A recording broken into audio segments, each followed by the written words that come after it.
Why healing is boring, and most people quit halfway. The problem with healing is that it works so slowly, most people give up before seeing results. I've watched thousands start their healing journey only to abandon it halfway, not because they couldn't do it, but because they got bored. Healing has a marketing problem. We expect transformation to feel like movie montages, exciting and fast-paced. The reality? True healing is often tedious and repetitive, lacking the dopamine hits we crave in our instant gratification world. Here's a truth that changed my life. The most powerful things you'll ever do for growth won't make good social media posts. They won't impress anyone at parties. They probably won't even feel special while you're doing them. I spent decades learning this. I once chased the spectacular, the breakthrough moment, the emotional release, the epiphany. I was wrong. Those moments are just the spark. Real transformation happens in daily practice when no one's watching, when it feels like nothing's happening. The most life-changing work is boring. That's exactly why most people quit. Think about your last attempt at significant change.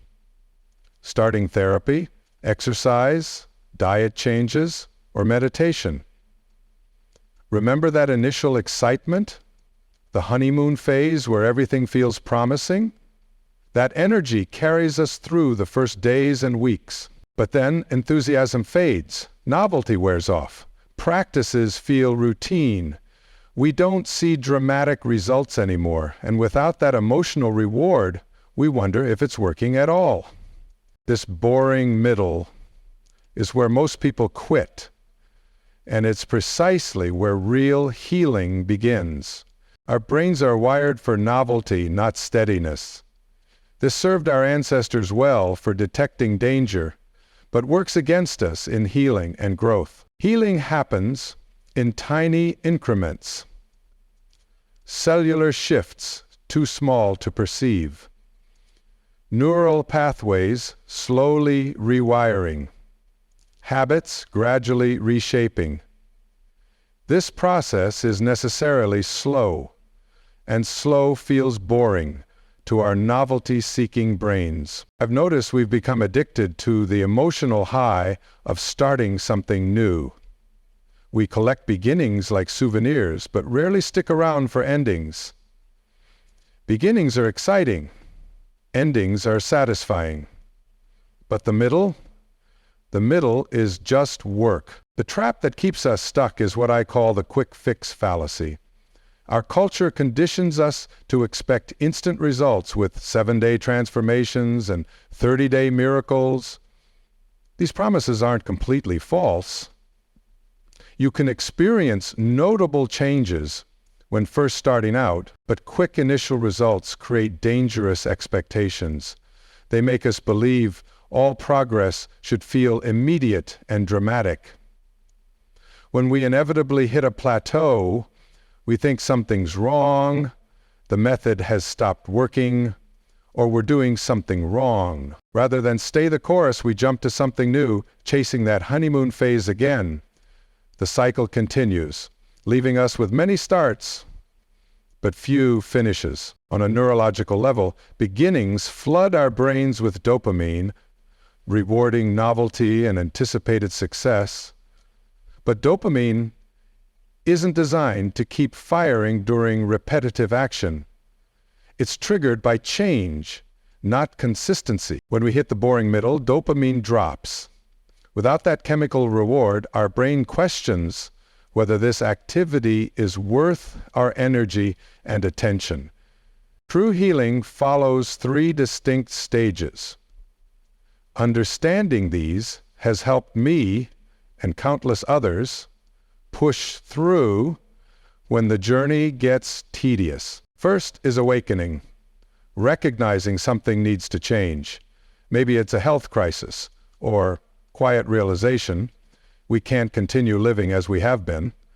This stage brings clarity, determination, and excitement. We research solutions with enthusiasm as dopamine flows and change feels not just possible, but probable. Second is the long middle, where real work happens, rarely feeling like it's working. Changes occur beneath the surface. Your body slowly heals. Your mind gradually rewires. But these changes are often imperceptible day to day. The long middle requires faith, continuing practices when you can't see their effects.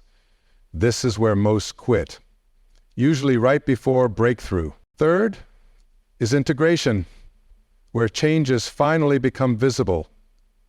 Healing shows in how you carry yourself and respond to challenges. But here's the catch. You can't reach integration without the long middle. No shortcuts exist.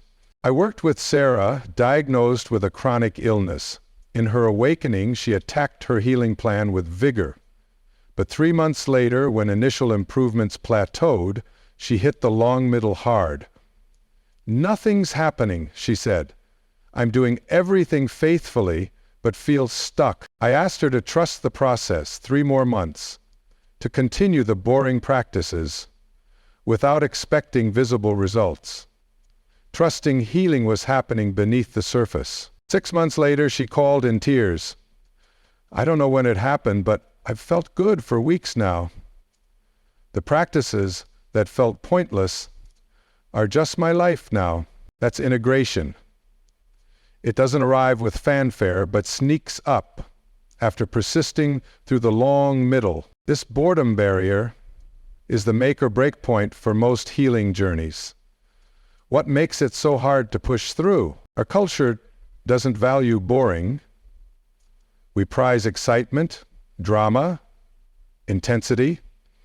We're conditioned to believe if something doesn't excite us, it must not be important or effective. This makes trusting quiet, undramatic processes difficult. Yet the most powerful forces in nature work slowly and without drama. A redwood's daily growth is imperceptible, but give it 100 years and it towers hundreds of feet tall. The power lies in patient persistence, not in any day's visible growth. Your healing works the same way. Small, boring, daily actions silently accumulate toward an invisible tipping point. We've also lost connection to natural rhythms. In nature, everything cycles between growth and rest. But our productivity-obsessed culture expects constant, linear progress. When we hit plateaus or setbacks, we think something's wrong, when they're actually normal parts of any natural process. Many struggle with a boring middle because they're healing alone. Humans are social creatures who thrive with support. During exciting beginnings, we share our journey freely, but as it becomes mundane, conversation grows difficult. Without community to witness our experience, the long middle feels not just boring but lonely, making persistence harder. Let me share a few stories of people I've known who pushed through the boring middle and found extraordinary transformation on the other side. Their experiences might help you recognize the value in those seemingly uneventful periods of your own healing journey. I worked with a man named Robert who struggled with severe anxiety for most of his adult life. After trying various medications with limited success, he decided to try a more holistic approach, combining therapy, meditation, exercise, and dietary changes. The first month showed promising improvements in his sleep and ability to catch anxious thoughts, but around month 3, he hit the wall. "I'm still anxious," he told me. "I'm doing everything right, but I still have panic attacks. Maybe I'm just broken." What Robert couldn't see was how the frequency and intensity of his anxiety had actually decreased. The changes were happening so gradually that they were invisible to him. I encouraged him to start keeping detailed notes about his anxiety episodes. 6 months in, looking back at his notes, Robert could finally see it. His panic attacks had decreased from several times weekly to once every few weeks. By the 1-year mark, anxiety was no longer the defining feature of his life. It was still there occasionally, but it had become manageable rather than debilitating. The key to Robert's success wasn't finding the perfect technique. It was his willingness to continue the boring daily practices even when they didn't provide immediate relief. Then there's Maria, who came to me with chronic back pain that had plagued her for decades. She had tried everything: surgeries, medications, injections, even alternative therapies. Some provided temporary relief, but nothing lasted. I suggested something that seemed almost too simple: gentle, specific movements practiced daily, along with mindfulness techniques, focused on changing her relationship with pain. The first few weeks were encouraging, but then came the long middle. For months, her progress seemed to stall. The practices became routine, boring, and the pain, though somewhat reduced, persisted. "I feel like I'm wasting my time," she told me. "I do these exercises faithfully, but I still hurt.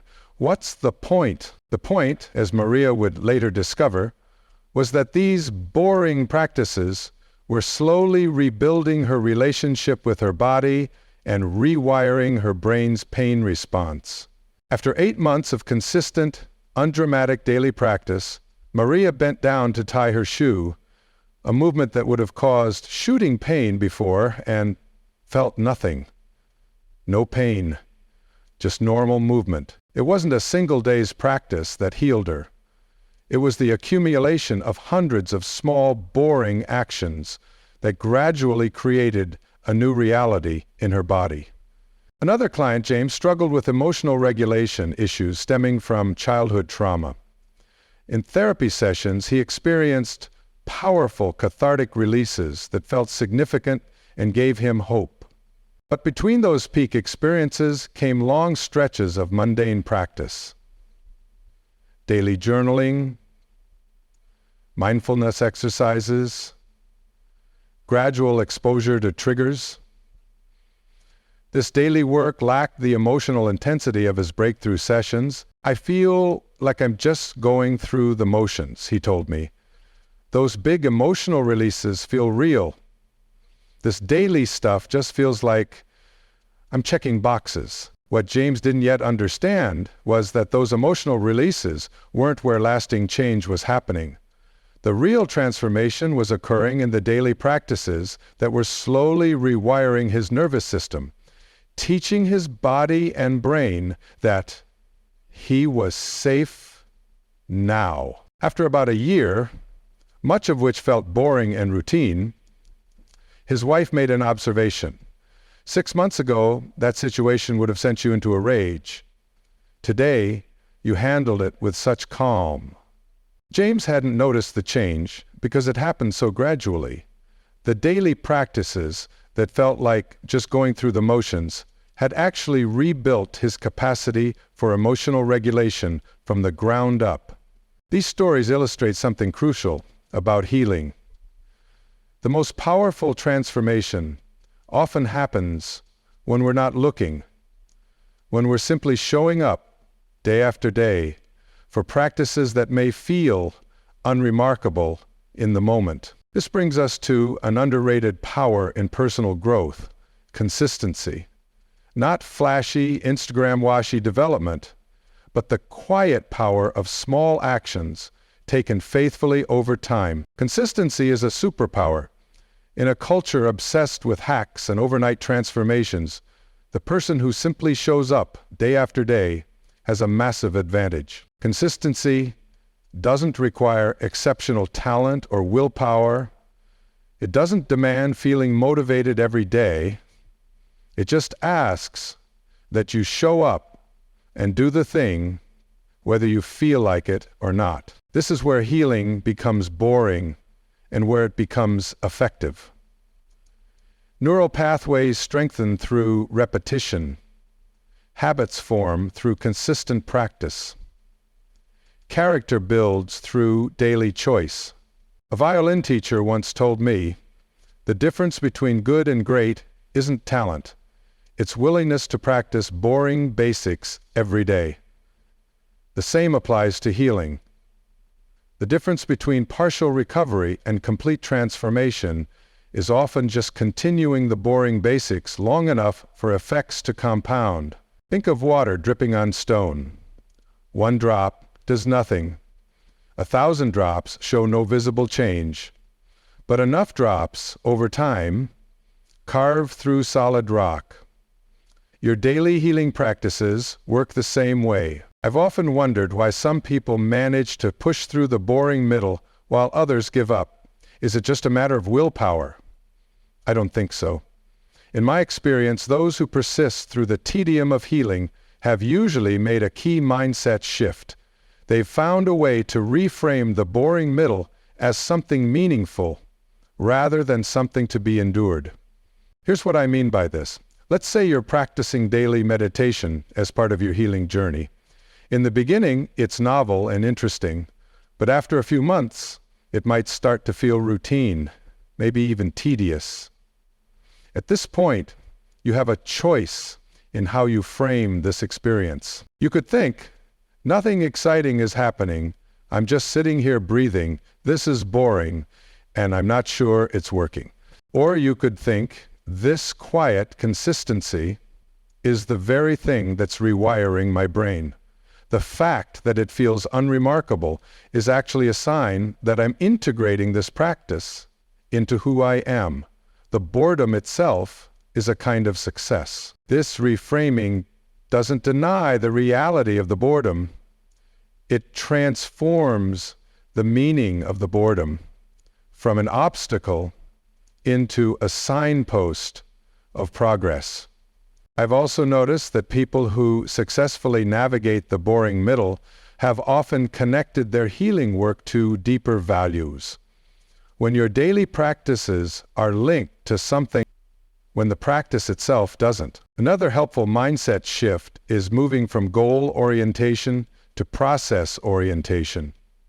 When we're goal-oriented, we're always looking ahead to some future achievement or result. This makes the present moment, the actual doing of the healing work, feel like just a means to an end. And if that end seems far away, the present moment can feel meaningless or frustrating. But when we become process-oriented, we learn to find value and even enjoyment in the practice itself, regardless of where it's taking us. We focus on the quality of our attention, the subtle experiences within the activity, the simple fact of showing up for ourselves today. This shift from getting somewhere to being fully here can transform healing work from something we endure to something we engage with. It doesn't make the work any less boring in conventional terms, but it makes the boredom itself more interesting, more rich, with subtle detail and meaning. I remember a conversation I had with a Zen monk many years ago. I was complaining about the tedium of daily meditation, and he said something I've never forgotten. Boredom is just the experience of not paying close enough attention. His point was that when we think something is boring, we've actually stopped being fully present with it. We've stopped noticing the richness and complexity that exists in every moment, in every sensation. When we bring our full attention back to whatever we're experiencing, the distinction between boring and interesting starts to dissolve. This is advanced territory, of course. Most of us, including me, still experience boredom in our healing practices sometimes, but this perspective offers a way to work with the boredom rather than being defeated by it. Another crucial factor in persisting through the boring middle is creating an environment that supports your healing journey. By environment, I mean both your physical surroundings and your social connections. Your physical space can either make your healing practices easier or create friction that makes them harder to maintain. Simple changes, like keeping your meditation cushion visible and accessible, having healthy food readily available, or creating a dedicated space for movement practices, can reduce the daily decision fatigue that often leads to abandoning good habits. Even more important is your social environment. The people you spend time with will either support your healing journey or undermine it, often unconsciously. If you're trying to maintain a healing practice that requires consistency and patience, but you're surrounded by people who value quick fixes and immediate gratification, you'll be swimming upstream. This doesn't mean you need to find all new friends, but it does mean being intentional about connecting with people who understand and support the path you're on. This might be a formal support group, an online community of people with similar health challenges, a meditation group, or just one or two friends who are also committed to their own growth. These connections serve multiple purposes. They provide accountability, keeping you engaged with practices when your motivation flags.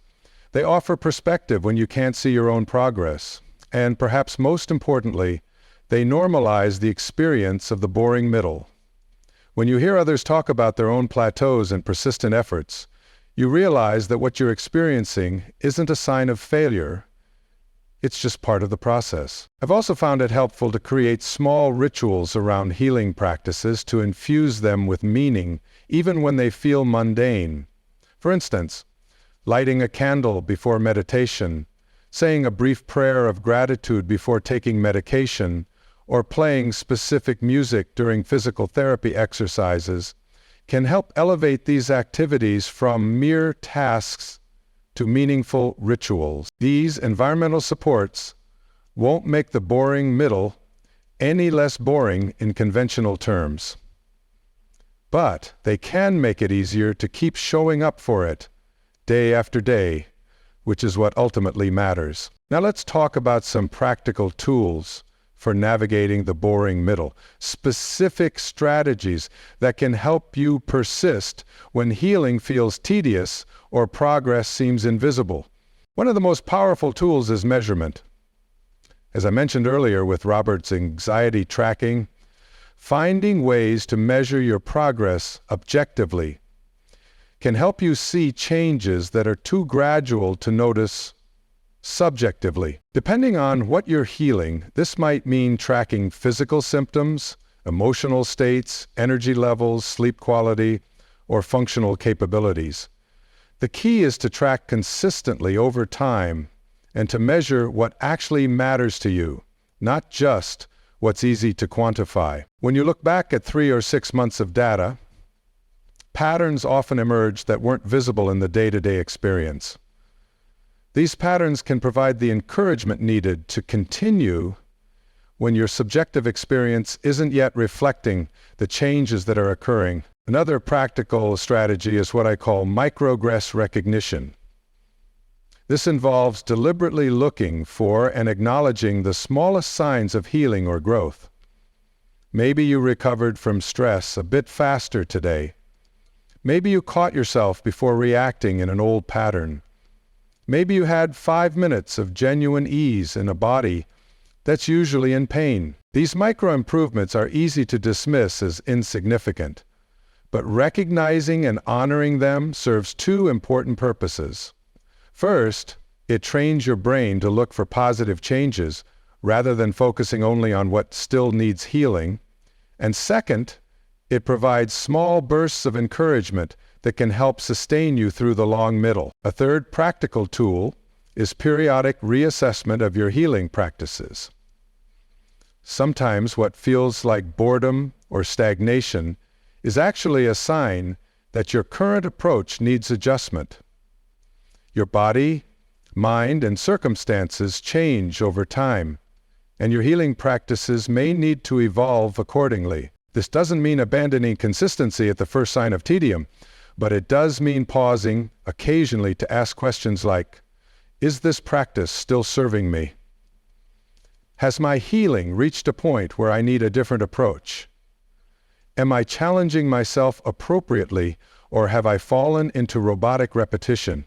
Sometimes a small tweak, increasing the duration of a practice, adding a new element, or connecting with a teacher for fresh guidance, can reinvigorate a healing journey that's become stale. A fourth practical tool is what I call borrowing motivation. There will be days when you simply don't feel motivated to continue your healing practices, This is normal and doesn't reflect a lack of commitment. On these days, instead of trying to manufacture motivation, try borrowing it temporarily from external sources. This might mean listening to an inspiring podcast, calling a supportive friend, reading something that reconnects you to your values, or simply remembering why you started this journey in the first place. The goal isn't to become dependent on external motivation, but to use it strategically on days when your internal reserves are low. Finally, one of the most powerful practical tools is self-compassion. Healing journeys are rarely linear. They include setbacks, resistance, doubt, and yes, boredom. Treating yourself with kindness rather than judgment during these challenging phases makes it much more likely that you'll continue. Self-compassion doesn't mean lowering your standards or giving yourself permission to abandon your healing work. It means acknowledging the difficulty of what you're doing, recognizing that struggles are part of the process rather than signs of failure, and speaking to yourself with the same kindness you would offer a good friend facing similar challenges. I've observed that people who bring self-compassion to their healing journeys are actually more likely to maintain consistent practices over time, not less. The inner critic may seem like it's motivating, but it often leads to a cycle of effort, perceived failure, discouragement, and abandonment of the practice. Self-compassion breaks this cycle, allowing for more sustainable effort over the long term. I want to speak directly to those of you in the boring middle of your healing journey. Perhaps you're doing daily physical therapy after an injury. Maybe you're months into a dietary change to address a health condition. Perhaps you're showing up consistently for therapy or practicing stress management techniques for a chronic condition. Whatever your situation, know this. The fact that your healing process feels boring doesn't mean it isn't working. In fact, it might be the strongest sign that you're on exactly the right path. The boring middle is where the magic happens, even though it rarely feels magical. It's where neural pathways are strengthened through repetition. It's where habits become automatic rather than effortful. It's where healing moves from something you're doing to something you're becoming. James Clear says, "Every action you take is a vote for the type of person you wish to become." Those mundane healing practices, each one is a vote for your healing, for your wholeness. And votes, like water drops on stone, create change through accumulation, not through any single dramatic instance. One of the most revolutionary acts in our quick clicks culture is committing to slow, sustainable healing. It's a quiet rebellion against messages that tell us transformation should be fast, exciting, and Instagram-worthy.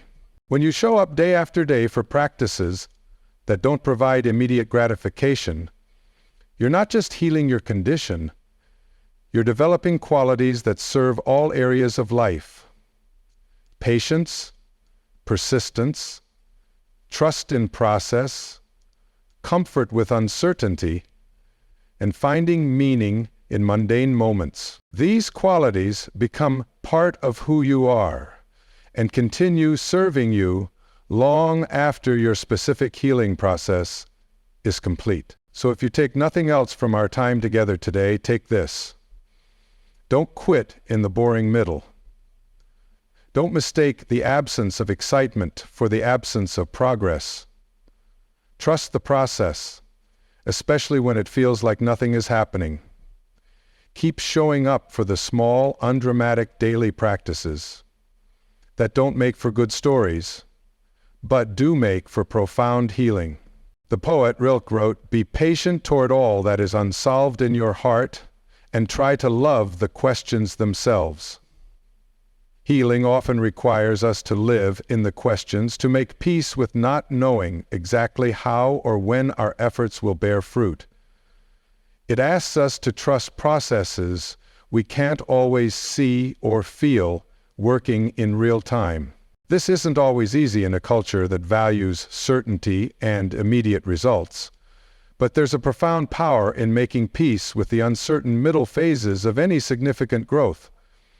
There's a wisdom in learning to value steady, undramatic progress over flashy but unsustainable breakthroughs. And perhaps most importantly, there's a deep self-respect in committing to your own healing, even when it's boring, even when no one else sees or acknowledges your efforts, even when you yourself can't yet see the results. The most valuable things in life, healing included, often require us to mature beyond our culture's addiction to novelty and excitement.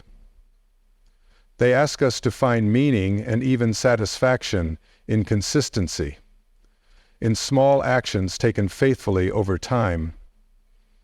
In the quiet unfolding of natural processes, your healing journey is uniquely yours. The specifics of what you're working to heal, the practices that help you, the timeline of your progress, all of these are individual to you. But the experience of the boring middle is nearly universal.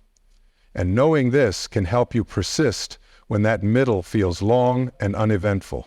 Remember that on the other side of the boring middle lies integration. That stage where the changes you've been cultivating finally become visible and begin to feel like a natural part of who you are.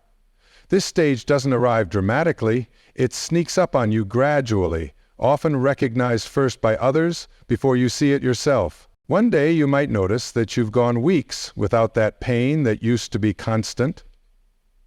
Or you might find yourself responding with calm presence to a situation that would have triggered you in the past. Or perhaps you'll simply realize that the practices that once felt like discipline now feel like coming home to yourself. When you reach this stage, and you will if you persist through the boring middle, you'll understand why the journey unfolded as it did.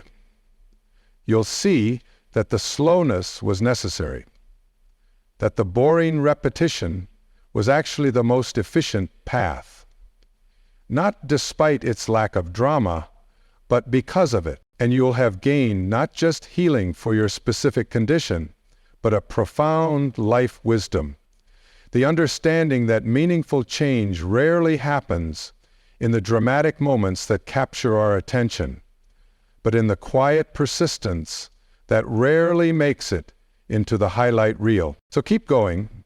Keep showing up for those boring healing practices. Trust the process, especially when progress feels slow or invisible, and know that the very qualities being developed through your persistence, patience, self-trust, comfort with uncertainty, appreciation for subtle change are themselves forms of healing that will serve you long after your current challenge is resolved. The boring middle isn't something to endure on the way to healing. It is the healing. And recognizing this changes everything.